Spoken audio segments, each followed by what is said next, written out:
ଦେଖନ୍ତୁ ଏଥର जो कहते विलंबित होउछि बा मुख्यमंत्री शपथ ग्रहण करने 2 दिन विलंब होइछि सेटा किछि बड़ कथा नुहे कारण देखंतु केंद्र रे सरकार काली शपथ नेले सेठी गोटे मेंटो सरकार हिची प्रथम गत थर गोटे जते बेले निरंकुश माने गोटे सरकार गोटे माने सहज सरकार थला एथर तांको पे गोटे सहयोगी मानक सहित जीवा पे एथर हिची तेणु सेठी केन्द्र एपर्यंत देखो विभाग बंटन एपर्यंत स्पष्ट होना मंत्री माने जदिव शपथ नहीं सारी तेणु निहाती भाव देखो राज्य में प्रथम थर पर बीजेपी आसी क्षमता को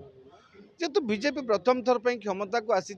निहाती भाव में एभली एक योग्य व्यक्ति को बाछिबे जी कि सरकार और संगठन सामने थिबा समस्त आह्वान को मुकाबला करिकिरी सामना करिकिरी राज्य सरकार को सहजरे चलई पारे तेणु से तर्जमान आवश्यकता रही आम 10 तारिख कहीदेले बोली जे 10 तारिख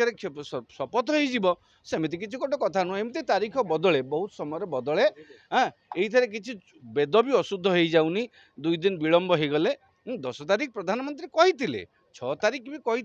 मुख्यमंत्री घोषणा नेता निर्वाचन हम हाँ नेता निर्वाचन में विलंब होउची कारण सबू दिग को अनुध्यान करी देखंतु केंद्र मंत्रिमंडल रे 2 जन पश्चिम ओडिशा मंत्री पाइले धर्मेंद्र प्रधान राज्यस्तरीय नेता हेले भी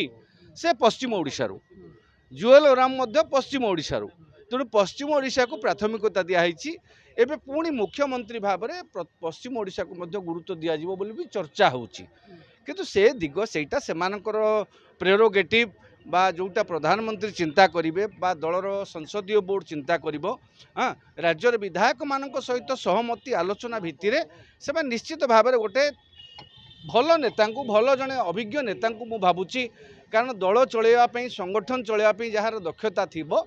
से भली जड़े लोक को निश्चित भाव में मुख्यमंत्री भाव में शपथ दियाइबे 12 तारिख रे।